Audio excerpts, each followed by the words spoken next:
Well, President Putin has put the brakes on what could have been a deepening diplomatic row with the US, which is expelling diplomats and slamming new sanctions over claims of hacking the US election. The Russian leader says it's not the time for such unfriendly retaliatory actions, even though such a response would have been warranted. We reserve the right for tit-for-tat measures, but we won't stoop to kitchen diplomacy. We'll plan our next steps to restore Russian-US relations based on policy which the new administration of Donald Trump will pursue.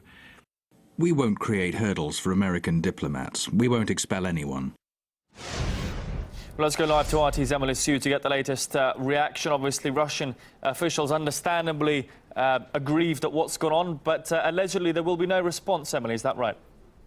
Yes, absolutely, Dan. And in Putin's statement, in response to these latest U.S. sanctions, he has described them as provocative and that it undermines U.S. and Russian relations, adding that it is harmful to the entire system of international relations. But despite all that, Putin has confirmed that Russia will not be expelling any of the American diplomats working in Russia, contrary to what Sergei Lavrov, the foreign minister, has suggested earlier. Now, in that statement we just aired just now, it's also an obvious hint that Putin is saying that he will be dealing with Donald Trump, the incoming U.S. president.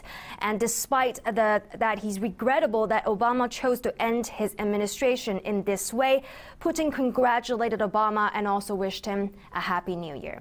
And before all these latest developments, some media outlets have been allegedly spreading false information.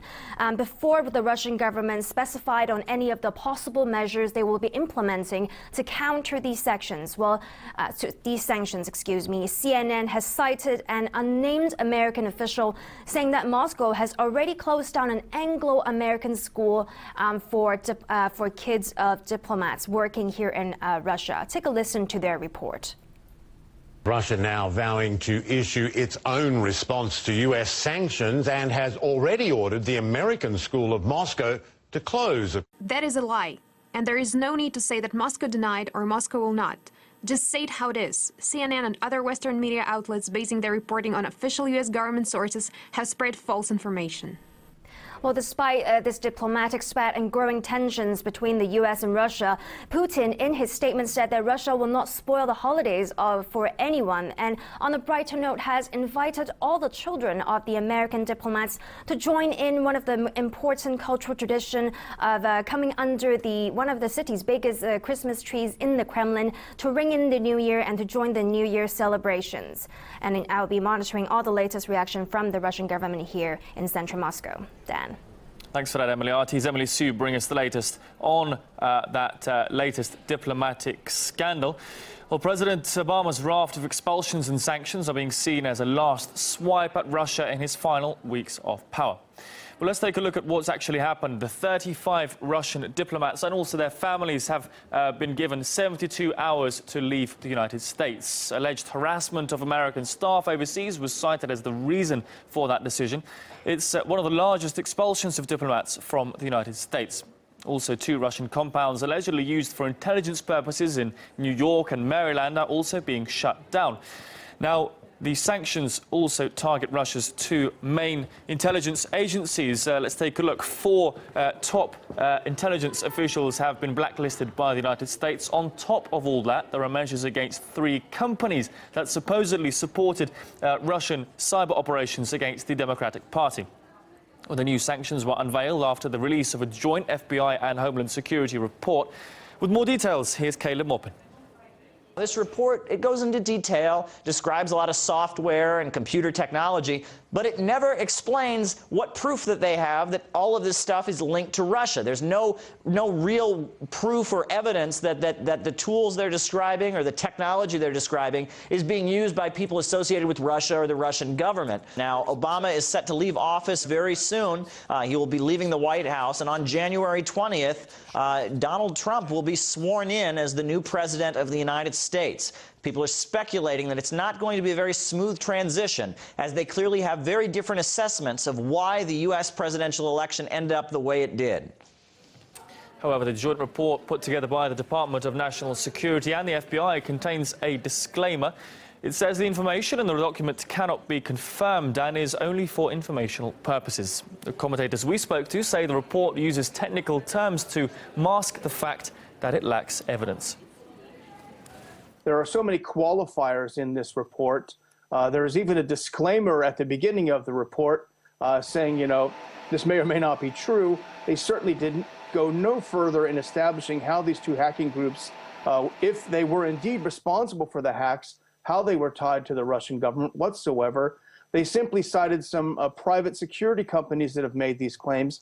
Well, I'm sorry, we spend $80 billion a year on U.S. intelligence capabilities. Certainly they can do better than this. We've all been through the Just Trust Us on WMDs in Iraq, and frankly, most Americans, I don't think, are ready to believe Just Trust Us again. They're just covering their backs, aren't they? They know it's a bunch of rubbish. I mean, the fact that they're not actually standing by, they're not warranting the report they put out today, the Department of Homeland Security, rather points to the fact that it is pure propaganda, and they know it. There's a lot of information in there about, the technological spec, that sort of thing. They're trying to blind people with science, but there's no real evidence. Well, the lack of specifics in the report has spurned a fair bit of online mockery. This prominent cybersecurity expert tweeted the list of valuable information from the report. Well, despite having pretty slim evidence to go on, reports of supposed Russian hacking have been circulating in the Western media now for several months.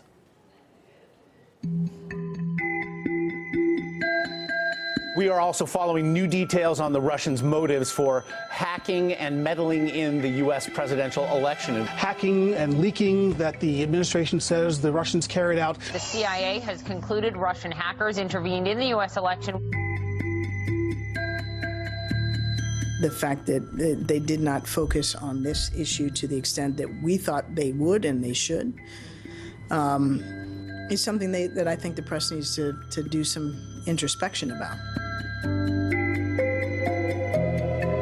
Do you believe Vladimir Putin himself authorized the hack, and do you believe he authorized that to help Donald Trump? I give the intelligence community the chance to gather all the information, but I'd make a larger point, which is not much happens in Russia without Vladimir Putin. Do you feel any obligation now, as they've been insisting that this isn't the case, to show the proof, as it were? They say put your money where your mouth is and declassify some of the intelligence, some of the evidence that exists. We will provide evidence that we can safely provide. Does the DOD or NSA or any U.S. agency for that matter have any evidence that the Russians, either their agents, operatives, or government, that they hacked into the emails of the Democratic National Committee? What proof does anyone have that they affected the outcome? Because I've heard zero. Okay? So show me what facts have actually shown that anything undermined that election. So the CIA says that Russia did, in fact, attempt to sway the U.S. presidential election in favor of Donald Trump. What most media isn't doing is actually asking for evidence of these claims. Some electors, mostly Democrats, are questioning Russia's role in the presidential election. What I want is the information to be out there so that the American public and electors know who has been involved.